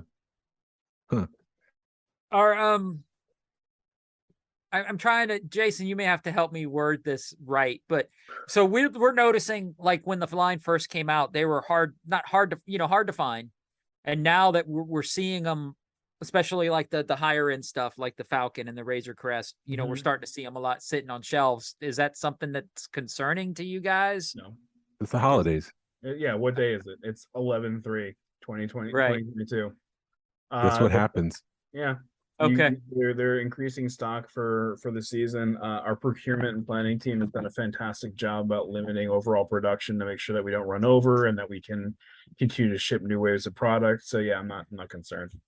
Okay, awesome. We can reconvene on December 31st. All right.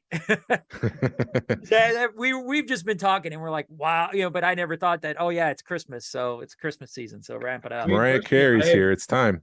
I've never seen a single blind box on shelf. Ever. Really? Mm-hmm. I go to Target, Walmart every single day, and I've never seen a single one. Yeah, they're cleaned out. That's because Glenn and I live in so close, we clean them out. But yeah. Well, the reason I was asking about the tamper proof is if we find them, and if we're not the first one there, somebody's gone through with a pocket knife and Really? Yeah, cut them all open. They're rough then in Georgia, aren't they? Yeah, dude, I've seen people take the figures out. I looked at a box and I was like, it's manufacturing. I'm thinking, quality control. What are they doing at Jazwares? And then you look and somebody took a razor blade and stole the Luke out of it. Welcome to Georgia. So again, I'm a big Transformers fan. I've been looking for Blitzwing. He was a triple changer forever. Go to local Walmart. I see a box, pristine condition on the shelf. I pick it up. It weighs nothing because somebody just taken the toy out and returned the box. Jeez. Wow. What? Yeah, that's one of the concerns about the plastic free is that people are going to start doing that. You know, that's the I concern. think at the same time, like if you own a consumer packaged goods company or you work for a consumer packaged goods company, you understand that packaging is from the most part meant to be discarded. And I think that people are like, oh, well, you make plastic toys and blah blah. Yeah, we're working on companies are working on making more biodegradable or eco-friendly recycled plastic products. But at the end of the day, the biggest waste driver is going to be that packaging because you're making this item as a durable good that you can keep for a while. So I actually have no problem with the plastic free packaging, and I know that it's something that most of the industry is moving towards. So it's something that's here to stay. Mm-hmm. Okay. Also, I mean, not to talk Hasbro again, but like, did you guys buy the Halloween Clone Trooper? I did not, but we have a friend who's army building them. Like, what they did with that is just beautiful. Like the tissue wrap around the figure itself is Halloween themed with an exclusive print. The accessories are bagged in a kind of a plasticky papery substance. Like a tissue paper almost. Yeah. Yeah. But it keeps everything in there. It doesn't rip, and it's a way to be at least more environmentally conscious. Also, the only thing that you're actually printing is the outside of the packaging too. So it's much more easily recyclable to have a non-bleached cardboard interior to the box instead of having a printed thing behind it. So yeah, I'm all for it. I know it's controversial. I know it's going to cause issues later down the line in terms of people swapping stuff, not being able to see the paint on stuff before you buy it. But I mean, as a Lego consumer, I've dealt with that for eons. So yeah. Come on, questions. What else Okay. you got? Come on, Jason. All right. So if you had one vehicle that turned into two vehicles, i.e., the Phantom and the Ghost, would you approach that as one giant vehicle, or would you approach that as two separate vehicles? I think the Ghost is a very interesting exception here because if you remember, there's two versions of the Phantom. So it's which one do you want to do? My gut would tell me to do both versions of the Phantom, or take the more popular version, sell it separately. Take the Ghost, sell that separately because it's going to be big. The Ghost is huge, and we would want to do the Ghost nearer to scale. It'd be at the Falcon price point or higher. It's bigger than the Millennium Falcon. And then I would actually probably try to work a retail exclusive holiday item where I would have the Ghost with the Phantom 2 or whichever the least popular version of the Phantom is. That way there's incentivization for you to go to that retailer at the holiday and pick up that item. There you go, Glenn. He'll take all sorts of anything you can do with the Ghost. If the Ghost was painted red for one episode, make the red version. He doesn't. He wants it all. Yeah. I mean, we can paint a B-wing red and make that who flies that? Is that Hera? Hera. Yeah, Hera flies it. That's the it was first like a B-wing. prototype version of the prototype B-wing, right? Yeah. Yeah. Which I do want to touch on from an A-wing standpoint. So the A-wing, the sculpt for the A-wings, the various different A-wings is insanely similar. Mm-hmm. I know there was some flack about or there was some concern about us doing like the using a specific version or specific sculpt of the A-wing for Hera's A-wing, but they're all relatively extremely similar, and it's kind of almost not worth retooling just like the back engine piece to do a regular A-wing. I haven't seen it, so I haven't been paying that close of attention to the sculpt of that specific A-wing. But they were revealed on Yahoo Entertainment. No, I did, but I didn't go to an A-wing and said this is not right and this is. Oh well, that's Star Wars, man. Yeah. Dude, you can't make a Star Wars fan happy if you hadn't figured that out yet. No. Well, what's crazy is we seem to be making a lot of Star Wars fans happy, which as a Star Wars fan, I didn't anticipate. Like, people are very, very happy with the product. Like, for the most part, you have people who have concerns or have things that they would like to have seen differently, but everybody's pretty civil. Well, I think you guys have got a good product at a good price point, because and you can't, some people, you can't have a big X-Wing or a big, TIE fighter or whatever, and you got a $15 TIE fighter that fits in the palm of your hand. What more could you want? You get a TIE fighter with action features and a microfigure accessory for $12.99, which last I checked is $4 less than the competition. Right. I'm sorry, a standard action figure of the competition. Yeah. Oh, just an action figure. You're right. Yeah, that went up to $17 this week for Hasbro. Yep, gotta keep that plastic packaging if you want that bubble, guys. That's the bubble pack.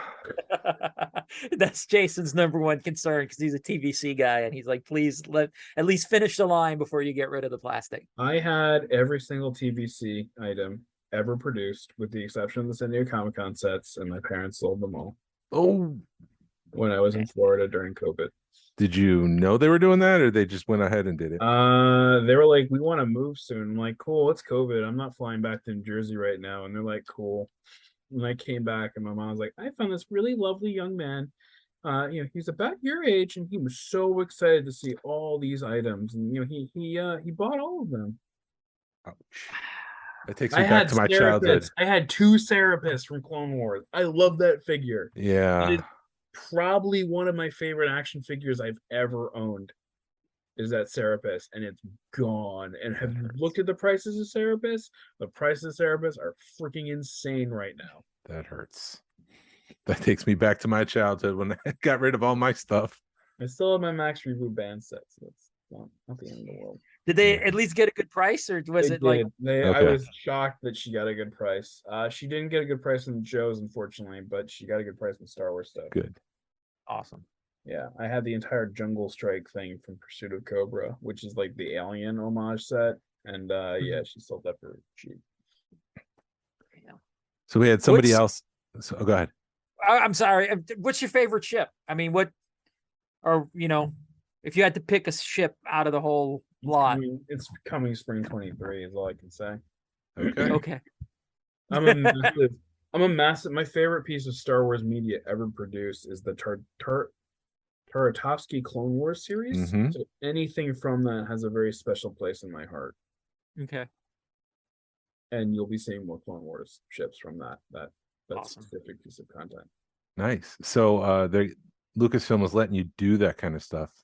Lucasfilm again has been they're incredible partners to work with. They're incredible teammates, and they provide us incredible direction. They're very like they want us to succeed, obviously. Yeah. The line to succeed at retail, and so they do provide guidance. But thankfully, stuff like that has been available and getting new eyes thanks to Disney Plus. Yeah. We've also got an entire Marvel Comics series, or about multiple Marvel Comics series from Star Wars. So there's all sorts of stuff to mine from. So you could do the expanded universe, like the Outrider from Shadows of the Empire. She's your sip. What's so crazy is everybody wants the Outrider. I Really? want the Outrider, but like it's so impressive with how many people want that ship. Did not know that. I just pulled that out of my head. Maybe I want that too then. Dude, everybody wants the Outrider. It has Yeah. to be Dash and Weeaboo. Yep. And then we have to do the the Virago Starfighter, and that should come with Prince Caesar and Guri, Yeah. probably. Yeah. And then I don't know. If you also have to do the The swoops, swoop bike. Yep. the swoop bikes, and then I think that was the only other thing. I think Boba Fett appears in that. It'd be cool to do a like a pixelated deco on Boba Fett Starship and release that. It'd be cool to do like an Ewok in his glider, that kind of stuff. What way? That'd make a great blind bag. Yeah. Yeah, I wonder how we would do the flight stand for it. But I mean, that's for me. That's not the most iconic Ewok vehicle from that movie. It'd be the Ewok on the speeder bike. Maybe. Yeah. I love that one. Yeah. That would be cool. That would be a chase. That would be a fun chase piece to do. That would be that. Yeah, my wife would actually chase that one down. Especially if it was on fire. That'd be great. Oh, where was I? Oh. So the Imperial Walker, I mean, you've got snow speeders coming out. The scale of the Imperial Walker, are we talking like the Kenner size Imperial Walker, AT-AT, AT-AT, whatever you want to call it? I mean, the Kenner one, the first Kenner was woefully out of scale. This would be closer, if we did the AT-AT, it would be closer to realistic scale. But it would be big. It would be bigger than the original Kenner one? No. I think because I've done measurements for all the vehicles. The only one that's so absurdly large that you would never think it'd be that big is the turbo tank. The turbo tank's freaking enormous. Mm. You do the turbo tank to scale, that thing is literally like you can't even see my arms. Mm. It's so much bigger than the ATT. It's bizarre. But yeah.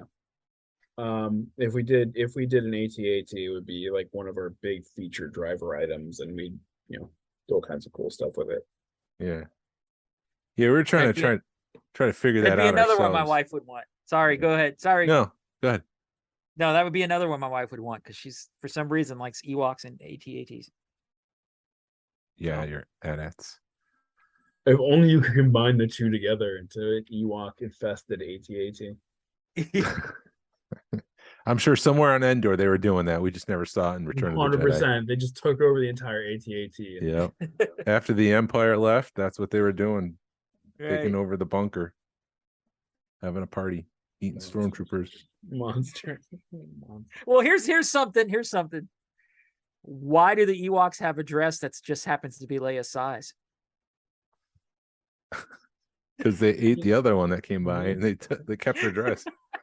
They made it for her out of animal pelts in time for the celebration.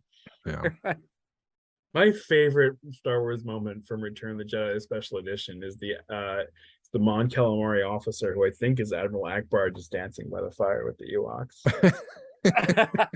So great. It's so great. You just know they brought that guy back for one more day of shooting. Like, we need a party scene.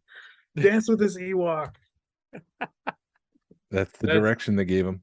Just dance. My two favorite three favorites: Bosk, Admiral Akbar, and Max Reboot. So I don't know how I'm gonna do any of those in line, but I want to do those.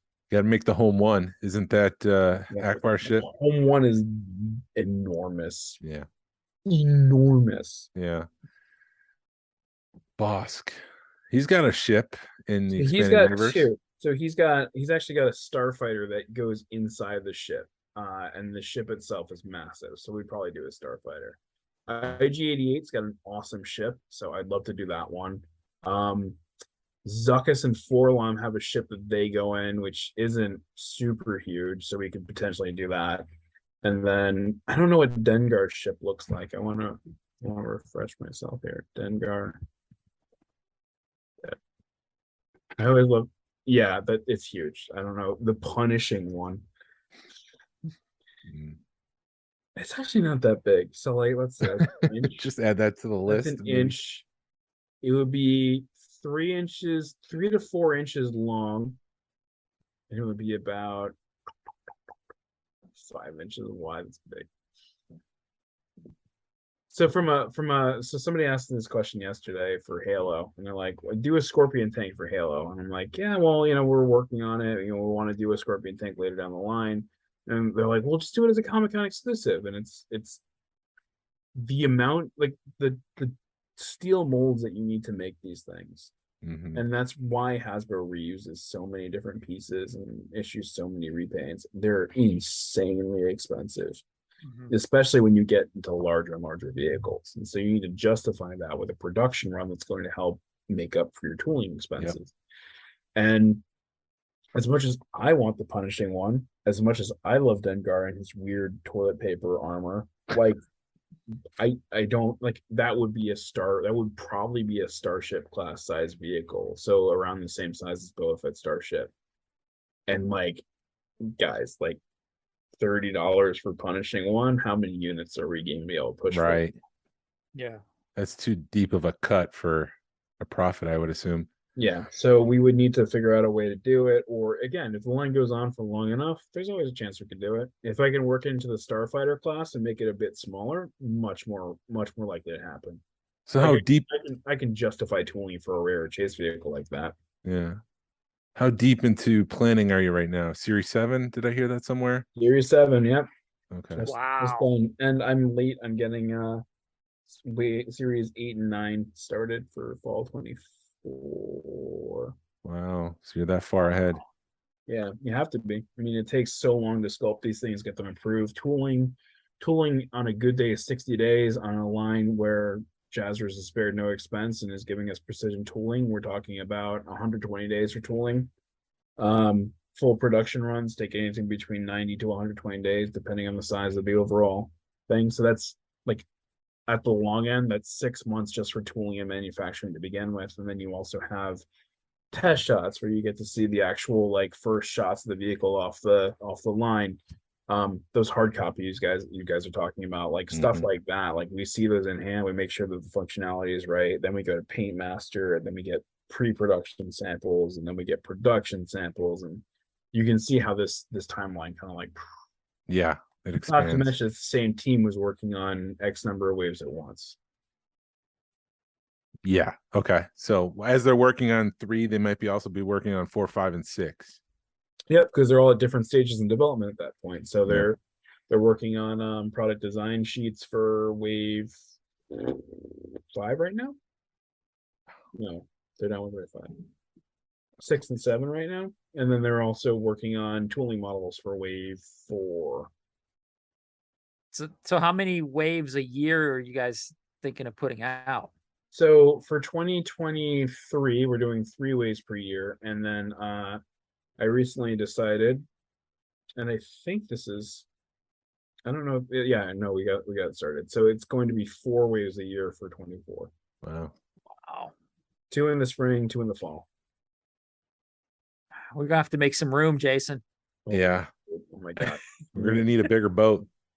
let me pull up where I have the visual line plan up. So does Lucasfilm say, hey, we've got this property coming out in 2023, make this? They're like, hey, here's a content review for you of what's coming up. These ships we think look really cool. These ships are going to be featured on X series. It wouldn't be a series with someone with line, etc. So yeah, okay, with like somebody with 2 lightsabers, and there's lots of characters with 2 lightsabers. Does Darth Maul's lightsaber count as 2 lightsabers? Yeah, I think he's talking about Ahsoka Tano. Yeah, Ahsoka Tano. Well, sorry. Really excited about that. Rosario Dawson. I'm excited, dude. John Favreau just said it was a samurai adventure show. I don't care. Just give me Rebels season 5 and I'll be happy. That's all you want is Sabine and Hera and Ezra and Chopper. And Ezra Bridger and Chopper. Yeah. I love Chopper. I think Chopper is great. Yeah. Are they on line yet? No, they're on line yet. I had friends at Celebration text me, go, you gotta find, if you're not in the Ahsoka panel, oh my God, you're missing out. Like find it. So, all right. So the one question I forgot to ask you guys, and I'm actually probably going to sign off. Sure. Is, what vehicles you want to see in the line? I kind of, yeah. Give me your top 3 weird deep cuts that you'd love to see in the line. All right. Well, I've got one request from somebody who wants a Cloud Car, U-Wing, Rebel Transport, Rebel Block Gator, Imperial Shuttle, Skiff, and a Jabba Star Barge. Slow. You got to slow down, Jason. I'm just trying to get this done with so I can move on to my 3. No, all right. Go ahead. Give me your list. And what? Okay. Also, who is this person? Why are they so important that you're giving their entire list first? This is Alex. He's the pediatrician. We were kind of talking with him at a Celebration. How old's your kid? My kid is, 17, 15, and 12? Oh, wow. Yeah. So Alex the pediatrician at Celebration was handing out the FX-17. Yes. Yeah. So he sent me a bunch of vehicles he wants. He wanted me to tell you about them. He wanted the Cloud Car. He wants a Cloud Car because he gave me, if I remember correctly. Yes. Yep, that's him. Yeah. U-Wing. Okay. Rebel Transport. Rebel Transport is an interesting one. I was wondering how we would do that. The Blockade Runner is even bigger than the Falcon, isn't it? Well, Rebel Transport would 100% not be to scale. Okay. It's also not something that has a super huge amount of features to it, and it looks like a giant blimp. So, like, what would you do to make it interesting? And I've already thought of this, so this is all hypothetical question, but yeah. The Imperial Shuttle, which would be probably the number 1 on my list. Mm-hmm. He was asking. Jedi's 40th anniversary is 2023. Yeah, it might be a good time to do something like that. We'll see. Maybe. And then he said the Java sail barge and the skiff to go along with it, but I don't know if that's gonna be too big. No, Java sail barge isn't that big. It's, I mean, the Hasbro 3 3/4 inch one. Just take that and then divide that by essentially 4, and that's how big it would be. Oh, okay, that's not too big. No, But I would definitely want. Great. I would want the Imperial shuttle, the U-wing from Rogue One. I love Rogue One. And then you're already making the blue X-wing, right? And it's Yes. America. It's a chase for Series 2. Yeah. Yeah, so those would be the ones that I would want. I love that red astromech droid. It just makes everything pop so much. By the way, the tool, I can't say anything about it. Never mind. You almost got me because it's confusing me because I got product for Series 5 that I could shoot for product photography, and I'm now thinking that that's Wave 2. So I keep almost making a mistake. Almost stuff. slip-ups, almost exclusives that we'd have to edit out and no one would hear. Oh my god! Right. Oh wow! Yeah, thank you for that. Well, we'd have to edit out. No one would ever hear. We're honest. We would do that. Right. All right. So I'll tell you. I'll tell you my favorite vehicle ever. Needless 10 gunship. Which one? I'm sorry. Needless 10. Which one is that? It's the Rancor face Imperial gunship or Rebel. I'm sorry. The Republic gunship. Oh. Okay. Tartakovsky's The Clone Wars, the first episode. Yeah. Wow. Love that thing. And it would have to come with ARC troopers. Yep. Yeah, mine's is the shark one, but that one, I know that one's kind of, everybody's favorite. The shark one? That's the Rancor face one. Is it? Yeah. Well then shit. That's gonna be awesome. Yeah, it's my favorite chip too. All right, okay. What's your list? My list is the Ghost, and then you got to have the Phantom and the Phantom 2, one of those. And then I think the Pose X-Wing, that black X-Wing is pretty badass. Which colorway? There's 3. There's what? The black 3 one. 3 colorways. You don't want the blue and white. You don't want the orange and white. No, you want the black and orange, right? Black and orange. All right. I'll see what I can do. Yeah, I think you're doing some people. Speeder. Yeah, you're doing the snow speeder. I'm excited about that. Oh yeah, so I can talk about the snow speeder features. Thank you. So the features on that thing are freaking sick. So, we had to really rush to get the products photographed and sent out for that Yahoo piece, but it has a tow cable in the back. There is a little winding knob thing so you can actually pull the tow cable in. The tow cable is as long as the string can be per safety guidelines, but you guys can work around that if you want. Yeah. Coolest thing is, one, it comes with 2 microfigure accessories. It comes with both Dak and Luke, so that's freaking cool on its own. It's got a landing skid that flops down or pops down, but the grill on the back, there's a tiny notch built in that you can move back and forth. And when you move that back and forth, it makes the air brakes go up and down. Wow. Yeah. Can't wait for that. That's going to be cool. Remind me what all for under $20, right? What? All for under $20. $16.99. Yeah. That's what I love about this line, man. Hey, $16.99. All right. Come on. What else is in that wave? Oh my god, the gauntlet.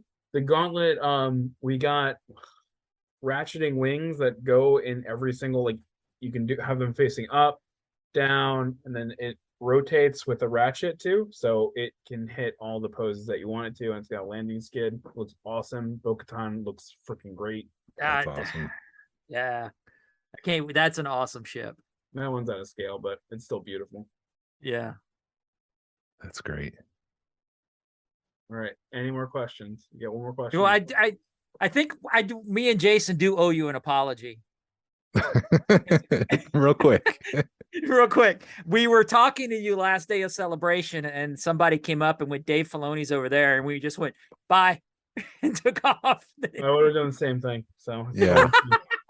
Well, it's been weighing on our head because we were talking to him, and then we just kind of ghosted him for Dave Filoni. Wow! If only you had led with that, I could have just been like, click, bye. Yeah, see, that's why we end with that. So now you can click bye.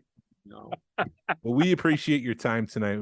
Yeah, Thank Max. you very Thank you. much for giving us Thank this you, time to guys. talk about it. And we're really excited about this line. Anytime. We'll be in touch about your exclusive reveal for that exclusive item later on. Thank you. Awesome. We're excited about that. Cool. All right, take it easy, guys. Have a good night. What do you do for a living? I want to ask. I'm a communication manager for a construction company. Cool. How about you, Glenn? I work for an office coffee company. I put off coffee in offices and kind of fix them when they or try to fix them when they when they break. Nice. So exciting. I make videos and write copy and manage websites. So Awesome. Yeah. Yeah.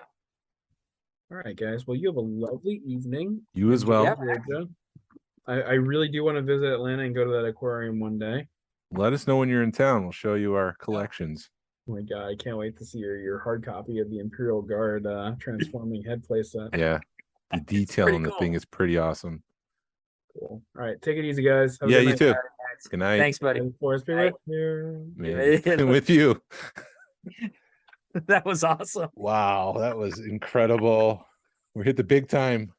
Yeah, buddy.